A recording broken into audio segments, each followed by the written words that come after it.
Many Christians believe that God has a single, certain future, fully known in advance. Others suggest he sees all possible futures. Think about a master chess player. A grandmaster can see many moves ahead, anticipating a variety of outcomes, even ones that average players wouldn't dream of. But that pales in comparison to what God can do. If we think of God as an infinitely wise chess master, he can see every possible move all at once without limit. In the book of Job, we get a glimpse of this idea of multiple possible outcomes. We see a figure called the Satan, literally the accuser, questioning God about Job's faithfulness.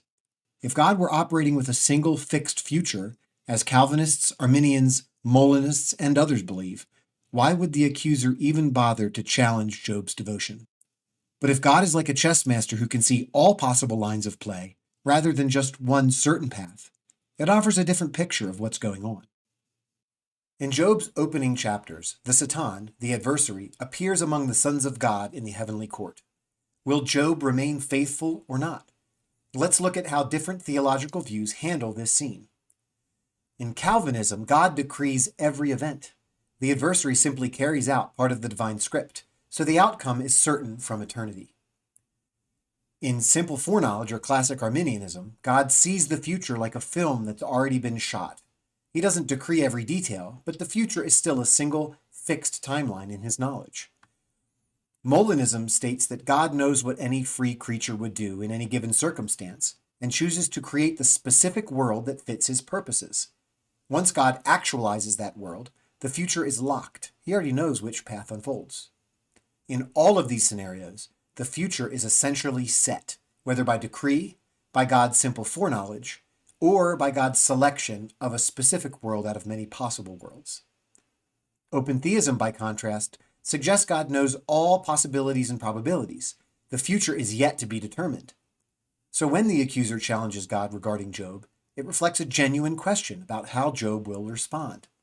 God is confident in Job's current faithfulness, yet the outcome isn't an inevitable script.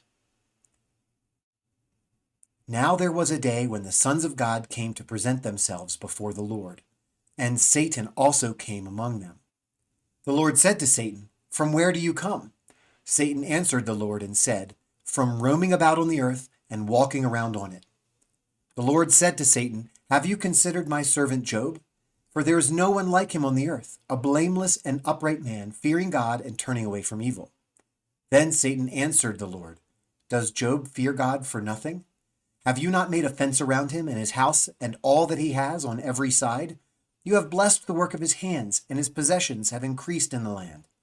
But reach out with your hand now and touch all that he has, and he will certainly curse you to your face." Then the Lord said to Satan, "Behold, all that he has is in your power. Only do not reach out and put your hand on him." So Satan departed from the presence of the Lord. Job's reaction carries weight precisely because it isn't guaranteed. Let's see how he responds to devastating news and suffering. Job 1:20-22 says, "Then Job arose and tore his robe and shaved his head, and he fell to the ground and worshipped. He said, 'Naked I came from my mother's womb, and naked I shall return there. The Lord gave, and the Lord has taken away. Blessed be the name of the Lord.'" Through all this, Job did not sin, nor did he blame God. Job 2:9-10 states, "Then his wife said to him, 'Do you still hold fast to your integrity? Curse God and die.' But he said to her, 'You speak as one of the foolish women speaks. Shall we indeed accept good from God and not accept adversity?' In all this, Job did not sin with his lips." If Job's response were entirely scripted in a single certain future, it might diminish the drama. But if God, like a chess master, knows countless ways the board could develop, and trusts Job's genuine devotion, then Job's faithfulness is deeply meaningful. Now some might say, but Job ends up declaring God's purposes can't be thwarted. So doesn't that prove it's all predetermined? Well, let's read the passage. Job 42:2. "I know that you can do all things, and that no purpose of yours can be thwarted." I agree that God's ultimate plan can't fail. For me, though, that doesn't mean every detail is rigidly decided from the start.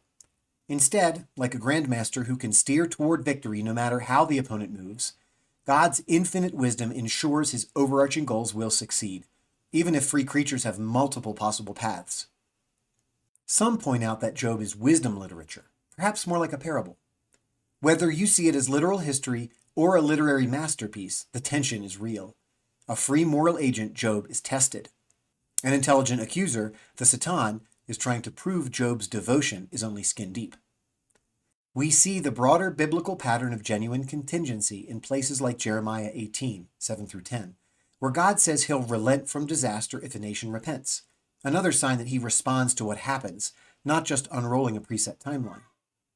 If God sees all possible outcomes rather than just one certain future, several meaningful truths emerge. His choice to worship God in suffering is a genuinely free expression of devotion and faith, not a foregone conclusion. Our prayers, decisions, and love really matter because God interacts with us in real time. God's sovereignty shines like a master strategist who's never outmaneuvered, regardless of the path creatures choose. In Job, God ultimately redeems the situation, showing that nothing escapes his notice, even in a world where real contingency exists. So from my perspective, the book of Job shows that the Satan's challenge makes sense if there are real possibilities at play, and God's ultimate triumph is assured because he can handle every potential move. Like a perfect grandmaster, God is never caught off guard or forced into a single path. I hope this encourages you to wrestle with whether God sees only one certain future or every possible future, and if this intrigues you, subscribe, leave a comment, and let's keep digging into Scripture. Thanks for watching, and I'll see you next time.